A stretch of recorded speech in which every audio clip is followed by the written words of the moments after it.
ça continue, enfin pour moi, alors ça c'est très personnel ce que je vais vous dire ici, ça continue pour moi ce que j'appelle la trilogie du temps de Nolan. La question du temps, elle est vraiment hyper centrale dans plusieurs films de Nolan. Tout d'abord, pour ceux qui ont vu Memento, donc Memento c'est un film dont la construction est très particulière. Il s'est posé la question, Christopher Nolan, comment est-ce que quelqu'un qui perd... Il raconte l'histoire de quelqu'un qui n'a pas de mémoire, qui ne se souvient pas de ce qui s'est passé avant les 15 minutes qui viennent de s'écouler. Voilà. Donc, il a une mémoire limitée aux 15 dernières minutes. Comment faire ça dans un film? C'est quelque chose qui est super dur. Vous, si vous montre le film comme on vous montrerait un film normal, bah vous vous souvenez de ce qui s'est passé avant, donc ça ne marche pas. Il arrive dans ce film-là, en fait, je ne vous dis pas comment, mais il arrive à le faire. Vous êtes dans la situation du gars qui ne se souvient pas un quart d'heure avant, et pourtant vous suivez l'histoire. C'est vraiment fou.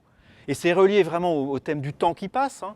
Le temps qui passe, le temps qu'on oublie, le temps qu'on ressent. Voilà. Là, il gère, en tordant le temps de son film, il gère la question de la mémoire, de manière vraiment exceptionnelle. Bon. Deuxième film, Inception, où là, cette fois-ci, c'est la démultiplication du temps du rêve. Le temps rêvé ne passe pas à la même vitesse que le temps de la vie de tous les jours.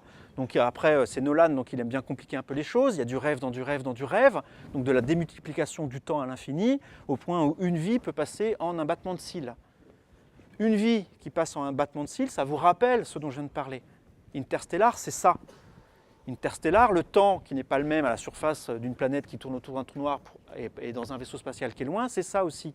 Une vie peut s'écouler sur la planète alors qu'un battement de cils s'écoule ailleurs. C'est extrêmement cohérent. Il se pose cette question de manière continue et cohérente. J'ai vraiment hâte de voir le prochain film de Christopher Nolan, voir ce qu'il va nous parler, comment il va nous parler du temps, ce qu'il a de plus à nous en dire.